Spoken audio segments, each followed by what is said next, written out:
Hello everyone, welcome down Home Crypto. My name is Serenity, and I'll be your guide, your teacher, and your friend on this great crypto adventure. Now, I got into crypto a couple years ago, and I was really having a lot of problems finding information about how to get started. I mean, you read all the news articles, but what does all this stuff mean? There wasn't a real clear step-by-step tutorial on things like what is a blockchain? What is a token and a coin? What's a liquidity pool? How do I make a wallet? I mean, how does all this stuff work?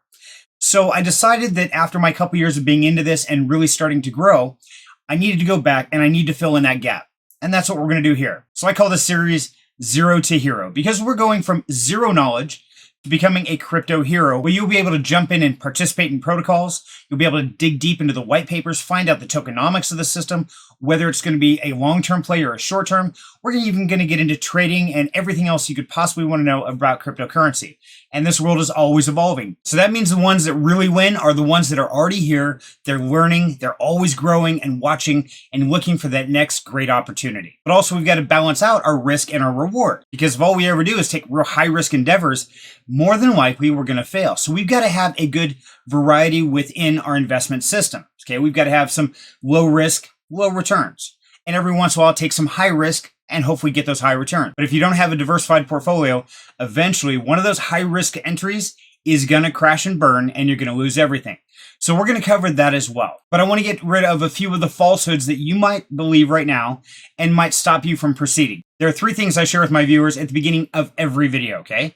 And these are falsities that are out in the world that I'm really trying to destroy. Number one, you don't have to be rich. You can get into cryptocurrency with just a couple of dollars. And if that means you give up a scratch ticket a week, or maybe you don't order that pizza every Friday, that's fine. Take that $5 or $10, invest it in a cryptocurrency, let it start to grow and see what it actually becomes. Okay, number two, you don't have to be college educated. You don't have to be super smart or brilliant or a financial wizard. You simply have to pay attention and be in the space and an active participant, and then you will find those amazing deals. Okay, and the third, you don't have to be super tech savvy. Now, you do need either a cell phone or a computer. I do most of mine on a computer because I find it easier to read for an old guy like me. But either one usually works, but it's not super techy. There's no programming languages, nothing like that. It's literally going onto certain websites, performing certain actions to buy or sell or trade or invest.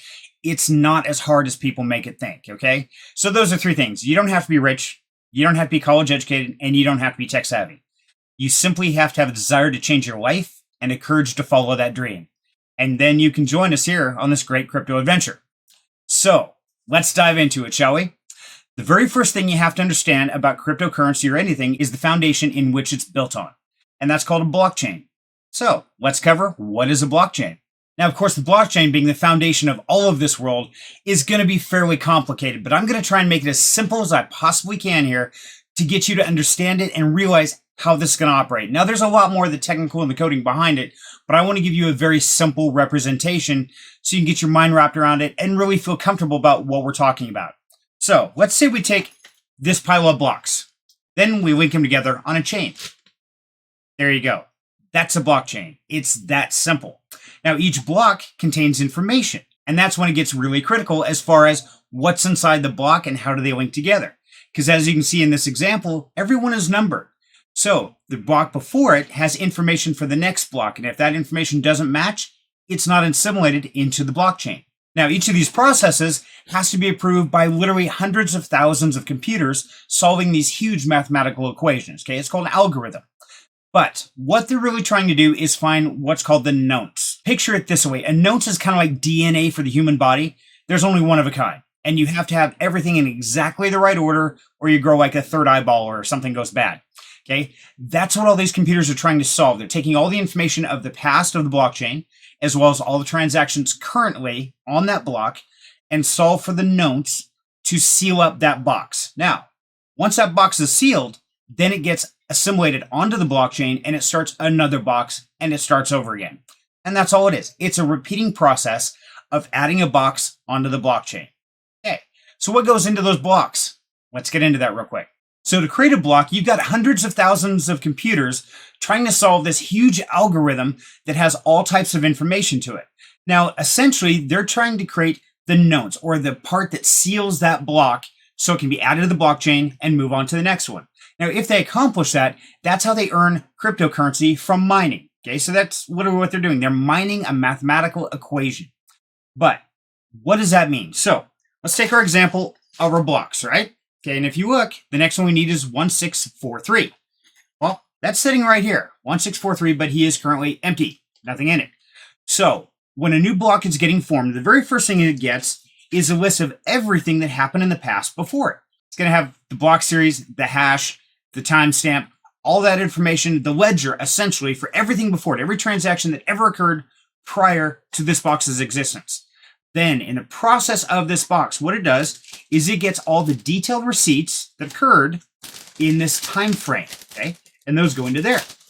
Then, once the hash is actually found with all the transactions that are added to the blockchain entirely, it gives the nonce, which seals it up and has a final ledger copy that's going to get passed to the next block. Then this box is sealed. So once he's sealed, he's added to the blockchain, and now he's the next link in the chain. And the process begins again. Now, these blocks have all this information, and every block has new information, smart contracts, transactions, everything that occurred during that time frame. And at any point in time, there's complete transparency to go all the way back to the very beginning to find a receipt for anything that ever occurred, any smart contract that was ever integrated within it. Every coin that was transferred, anything that ever occurred on the blockchain is 100% transparent and absolutely trackable. And that's really the best part of the security, is that no one computer can come in and change a link, because there are hundreds of thousands monitoring and maintaining this blockchain, and they're not controlled by any one person. So even trying to go in and hack it is pretty much impossible, because unless it's approved by all these computers that are running out there, it's not going to get changed. It simply won't. So all these computers have to come to a general consensus saying, yes, we will allow that receipt in that box. Yes, we will allow that transaction, that movement of funds, or anything like that. And the best thing about a blockchain is there is no central control. Everybody, me, you, and anybody within cryptocurrency, we are a part of creating and maintaining these blockchains. So that's a very simple rendition of what is a blockchain. But please understand, this is nothing more than digital information, receipts, ledgers, transactions, programs with smart contracts of what to do when somebody sends Bob a payment. All this is built within the blockchain. Now, people like me and you, we don't need to know how to program this. We don't need to know how to build it. What we have to know is it's secure, it's transparent, and it has no central control, and it operates autonomously, separate from any human interaction. It's all computer controlled. Hence, digital currency, and that right there gives us cryptocurrency. I hope you've enjoyed your first adventure into the world of cryptocurrency, and now you understand just a little bit about what is a blockchain.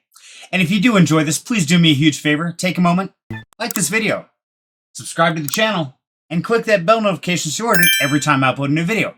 And I will be bringing these videos to you on a regular basis because I want to get everybody up to speed before the market bounces back and when the real wealth is built. But always, please do me a favor. If you found this information enlightening or helpful, please go out and share this with a coworker or a friend or a family member, somebody who doesn't realize that they can get into this too. Because the more of us that are on this journey together means the more the support we'll have and the more understanding we can all gain together. So I want to thank you so very much for your time. And until next time, have a good night.